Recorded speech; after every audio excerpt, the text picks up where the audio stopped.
Hi, I am Justin Paperny with White Collar Advice, and today is a treat for me. I'm going to welcome my new friend, Isaac Williams, to the program. Hi, Isaac. Hi there, how are you doing tonight? I'm good, thanks. I'm good, thank you. Quickly, Isaac on January 11th sent me an email that I'm going to read. Then I'm going to turn it over to him. On the 11th, Isaac sent an email that said, "Dear Mr. Paperny, my name is Isaac Williams, and I am a senior in high school at the Webb School in Bell Buckle, Tennessee. Each year, each senior is required to write a research paper on a topic that is interesting to them. My paper is on the topic of does the federal prison system truly rehabilitate white collar criminals? Upon researching my topic, I came across your channel and your video on comparing a federal prison camp to a country club.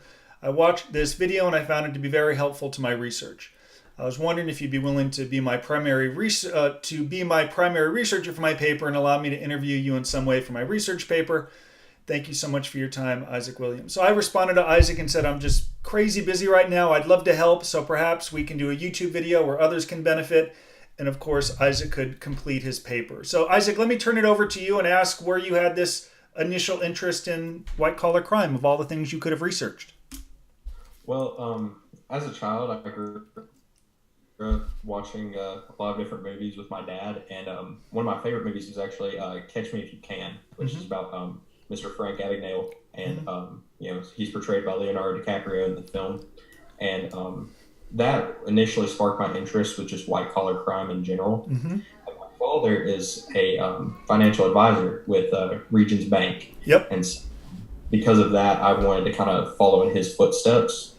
And mixed with that movie and a law enforcement background in my family, as well as my interest in just the, I guess, white collar work Sure. field, I wanted to do something that combined all three of those into one topic. And so, um, doing research, I kept finding a lot of different things about, white collar crimes and with the prison system, Mm-hmm. especially. And so, after discussing with my family and my teachers at school, this was a topic that we all felt would be beneficial for E- me. Excellent. Frank Abagnale is he's very nice. I've spoken with him. In fact, in my office, I have maybe I'll put an image of the letter in my office. I have a letter that he sent me after he read some of my blogs, and I followed him in speaking at the FBI Academy in Virginia many years ago. So he's had quite an interesting story. So excellent. So let's jump in a little bit to questions for transparency. Isaac sent me the questions. I actually haven't even reviewed them, though I've probably been asked them a lot. Okay, so why don't we jump in with your questions and see if we can help ensure you get an A on your paper. Alrighty, sounds good. So my first question is, why were you initially sent to a federal prison? So I pled guilty in 2008 to one count of conspiracy to commit mail fraud, wire fraud, and securities fraud. I was a graduate of USC. I was a stockbroker for many years at firms that included Bear Stearns and UBS. Managed money for professional athletes and hedge fund managers. Had several $100 million under management. Yet several years into my career, I found myself making some bad decisions on behalf of a client who was managing a hedge fund. I learned that he was lying to his investors, that he was purporting to have returns that really did not exist. And rather than address it, I turned the other way. Then I helped him facilitate the fraud. And as a result of those terrible decisions, I was sentenced to 18 months in federal prison for securities fraud. And while all of this was happening, did it ever cross your mind that what you were doing was illegal and that you would have to potentially face consequences for your actions? Sure. So since this is a YouTube and I market some through YouTube, I'll plug my books, which are free. So anyone who's watching can get them for free. See, I sent them to you at no cost. I love it. Excellent. And I know you're going to. Actually, I think I wrote in the caption, "You will be further along than your friends if you read." What did I write inside? Something like that. Okay, let's see. P.S. Reading this book at your age will give you an advantage in life. Very good, excellent. So great, as I wrote in my books, I always knew that it was wrong what I did. I was raised with a lot of privilege, a lot of opportunity. Parents that held me accountable. I know you're a baseball player. As I was a baseball player. Coaches that were disciplined and held me accountable. I mean, if I showed up late for practice, I didn't play. So suffice to say, I always knew that it was wrong. Yet I rationalized while breaking the law that others were doing it. I was in an aggressive culture, that the culture encouraged it. My peers knew, so it was a lot of groupthink that everyone said that it was okay. But to be clear, very few white collar defendants wake up and say, today's the day I'm going to cross the line, break the law, ruin my reputation, create victims, and someday go to prison. So I always knew that I was doing something wrong, yet I lacked the temptation. I gave into temptation. I lacked the discipline and character to make the right decision. So I always knew. Right. And so, what federal prison were you sent to? I served time at Taft Federal Prison Camp, which is about 35 miles west of Bakersfield, about 2 hours from where I lived in Studio City, California. Okay. And so you said you were sentenced to 18 months. However, how long were you actually at Taft Federal Prison Camp? So my sentence was 18 months based on good time that you get the day of your surrender. I was given 2 months and I think 20 days good time, which meant my total sentence was 15 months and 21 days. And I received 3 months or 87 days to be exact in the halfway house. Initially, I was looking at 45 days. They gave me 87 days. So I served, I think it was 368 days inside of a federal prison. Then I transitioned to the halfway house in Hollywood, California, and then home confinement. So just over a year at Taft. Okay. Now, what exactly is the halfway house?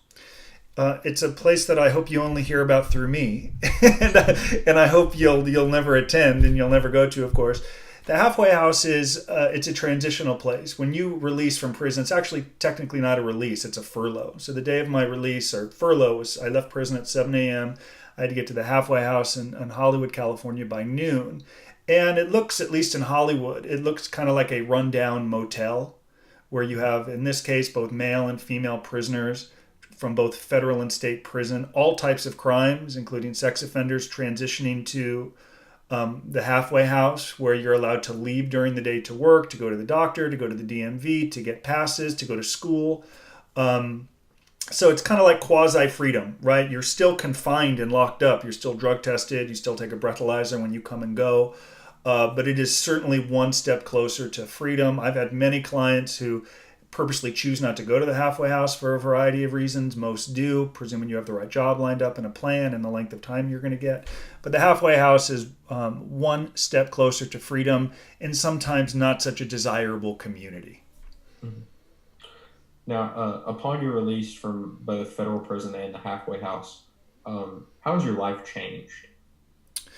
Well, it changed a great deal, and I didn't get the severity. I didn't fully recognize how it would change until I got to prison. Sometimes things hit me like it takes a little longer. I didn't recognize the severity of my actions until I was in prison. I was very much in denial, which is a common trait for white collar defendants. I blame my lawyers, I blame the judge, blamed everybody but me. And then I got to prison and I was like, wow, life is different. I'm a convicted felon. So one thing that I embraced in prison and upon my release is this: I feel like I'm an underdog now, which is very different for me because I'll be the first to admit that I had opportunities unlike many very fine men in prison. I had privilege and opportunity and a great education and wonderful parents. I hit the parent lottery in life. So I had all of these breaks and everything had always gone my way.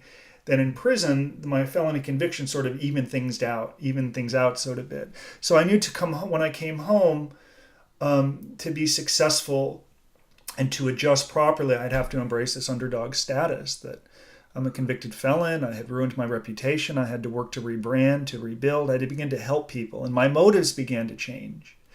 I used to be very opportunistic when I was a stockbroker. It was, what could I make? How could I advance my career? And who could I work with to advance my agenda? Then in prison, I just wanted to begin helping people. So I was writing a blog with the help of my business partner, Michael Santos, and then my book, Lessons from Prison. So to make a long story short, I embraced my underdog status, never ran from my conduct, owned what I did, told people that I could be better than some bad decisions I made, told them that I was working towards a second chance, and that much as you reached out to me, and I hope you now see me as a mentor and someone that's willing to guide you as you advance into college and your career, I too began to reach out and grow my network because I lost so much of my network, right?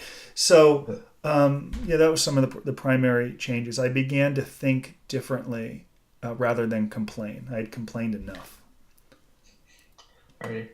So, can you describe just briefly just a typical day for you while you were in prison? Sure. I started really early. So I started at 5 a.m. every single day. Usually, towards the end, about 4 a.m. I liked waking early while the dorm was still sleeping, and I'd have time to think and reflect. So I'd wake up early, I'd have a cup of coffee, I'd begin reading and writing. I was known to have index cards because I was building my vocabulary. People thought I was a little weird, but the last thing I cared about was what people thought about me in prison. Get up at 5, I'd work for 90 minutes, go to the chow hall from 6:30 to 7:30 or so, 6:30 to 7.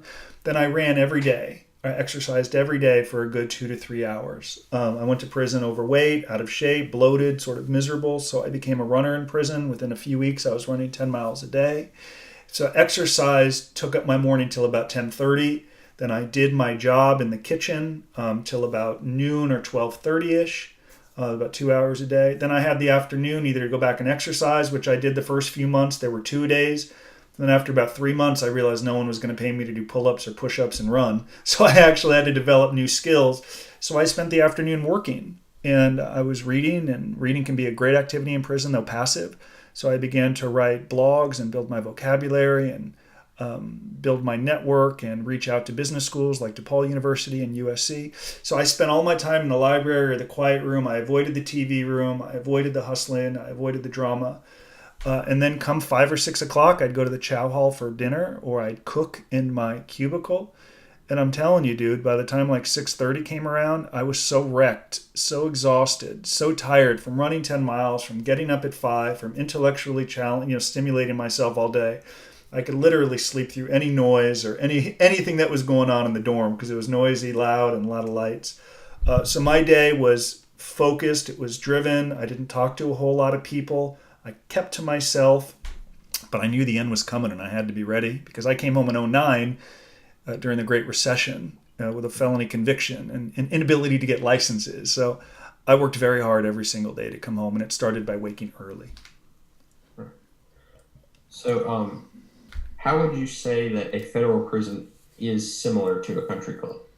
In what ways would it be similar to? Some similarities to a country club. Tennis.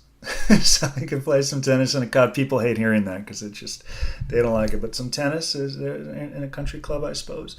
In a country club, you might hear some men talking about the money they make, the deals they did, the cars they drove.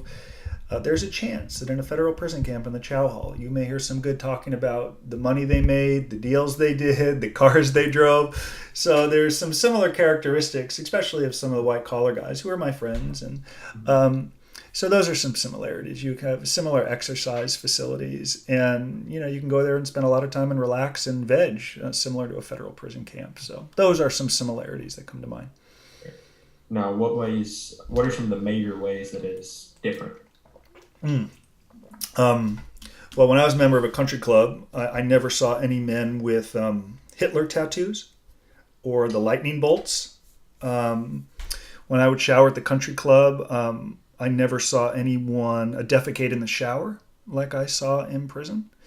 More than that, I never, in a country club, the people who work there are there to serve you to a degree and help you and cater to you because you're paying a lot of money. Whereas in a camp, you're subjugated, basically. You are beholden to staff, and you're told where to sleep, and you're told when you can eat, and you're told when you can go to the chow hall. I think I just said that, eat, chow hall, same thing. You're deferential, you're patient, so it's two totally different mindsets. But I remember I've lectured all over the country, as you know, on white collar crime, and every now and again students will say, isn't it worth it to maybe try to steal the money if you get a year and a day in a prison camp and it's so easy? And I kind of get it because they might compare it to a country club. And as I wanted to convey in that video, I had heard it one too many times because there was this lawyer telling a client, like, don't worry, you're going to jail. It's a country club. It's party time. It's not. It's still federal prison. And it was frustrating to me. So I will never forget till the day I die seeing a Hitler tattoo. Not just as a Jew, just for all of humanity, it's incredibly offensive. So that's probably the most glaring difference that I'll always remember. Why do you think that typically the general public has that view? You mentioned that lawyer telling his client, it was okay. He was just going to a country club that he couldn't leave, basically. Why do you think society typically has that view on the federal prison system? Well, what did I say a couple of minutes ago, right? What's a similarity between prison and a country club, a tennis court? right there. So some people hear the tennis court, and there's a volleyball court, and there's a basketball court, and there's a softball field, and so those are a lot of things that are like in a country club, and they see no fences or bars, which is the case with a minimum security camp. So they just figure it's kind of like big boy timeout for a little while. And many years ago, there was this article, maybe the 80s or 90s. CNN or ABC did this big piece on minimum security camps, and there was like swimming pools and tennis courts and everything basically but golf. If there was Right. golf, I would have played it, but basically everything but golf. And people, there's just this perception it's a white collar country club, and because some of the sentences are so brief, you steal 5, 10, or $15 million, big numbers, for a variety of reasons. You pay the money back, you cooperate, you accept responsibility, a whole host of reasons. You can get a very short sentence. And they say, well, you're going to a country club for a little while. I will tell you this, the easiest part of the sanction is federal prison. It's clearly defined with a beginning and an end. The hardest part, my friend, is coming home with a sullied reputation. And I hope through this video you'll always think clearly. And the reason I sent you my books, you'll think clearly about every decision you make and how it can influence the rest of your life. Had I done that, I wouldn't have gone to jail, and we wouldn't be doing this video. So perceptions of it being a country club are not true, and it's important you know that. Yes, sir. So, do you feel as if the federal prison system has fully rehabilitated you? My sentence was so, for me, yeah, I guess it actually worked in my case, right? It did its job. So I went to prison for 18 months, and I think I came out as taxpayers would expect, with values and skills and resources that would enable me to pay my restitution, which I still pay every single month, and to build a better life and to accept responsibility. I'll admit I've become a little desensitized to prison because I've been talking about it for so long, and our company at White Collar Advice and Prison Professors has worked with so many wonderful people.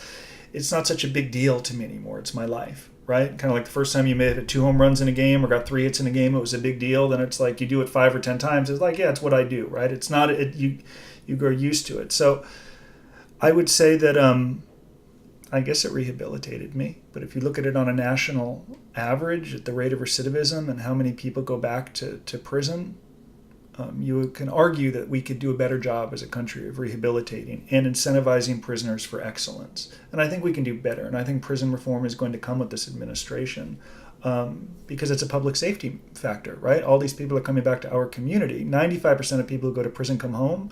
And if they don't have value, skills, and resources, they're going to revert to crime and maybe hurt someone we know or love. And us taxpayers will continue to subsidize and warehouse them. So it worked for me, but we could still do better as a country. You mentioned prison reform. What do you think are some major areas within the prison system that do need reform? So my business partner, Sean Hopwood, who's a co-founder of Prison Professors, Sean's a remarkable man, along with my other partner and mentor, Michael Santos. Sean served 11 years in prison for robbing banks. He was recently featured on 60 Minutes. He's won 2 cases in front of the Supreme Court. He's now a professor of law at Georgetown. And he's been advising this administration on prison reform and how we can incentivize excellence. And as Michael Santos wrote, through the 26 years he served in prison, too often we judge success or release by the turning of calendar pages. You go in on June, you're going to go home in December, or by whatever it might be. There's no excellence or metrics associated with getting home sooner. So I would propose, and I think real reform would include earning your way out. In fact, one of Michael's books is Earning Freedom, earning your way home. That's what taxpayers want, I think. And so that is what I'm hoping will happen with reform. Measurements and objective measurements that enable prisoners who are working hard to obtain early release. White-collar drug offenders, any crime, frankly. That's what I hope. Sure. Well, thank you so much for answering all of my questions for me. And thank you again for sending me both of your books. I will tell you the sequel, Unfortunately Ethics in Motion, apparently is not nearly as good as the first one. So I know you're busy. I know you play sports. So if you have a chance to read either of the two, I'd probably read Lessons from Prison if you have the time. Yes, sir. Actually, when I told my teacher, my English teacher, that you sent me your books, he told me that I'm required to read them for my secondary research. And so I told him that was not going to be a problem at all. I'd already started with Lessons from Prison. Well, that means a great deal to me. Part of the reason, some of the first talks I ever did when I got out of prison Before I was going to great places like the FBI or NYU, I was going to local high schools to speak, and it was hard and a little difficult and certainly a little humbling. But I know that it impacted some of the students to think more about the consequences of bad choices. And I'll say to you as we close, I guess the main takeaway from my talks and something that I hope will influence you as you advance towards your very productive life.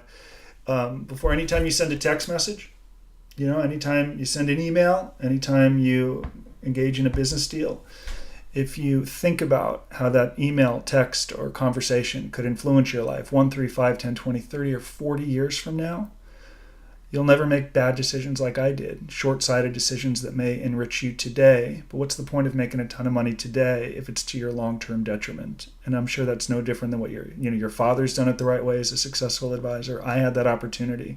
And many of the wonderful people with whom our company works did not have bad intentions. They're good people. Didn't wake up with intentions to hurt people, but we lack character when faced with a tough choice. And I hope my books and this video will help you do better and you live the life that I know you're working towards. So thanks very much for reaching out to me, and I hope we can stay in touch. Thank you very much, sir. My pleasure, bud.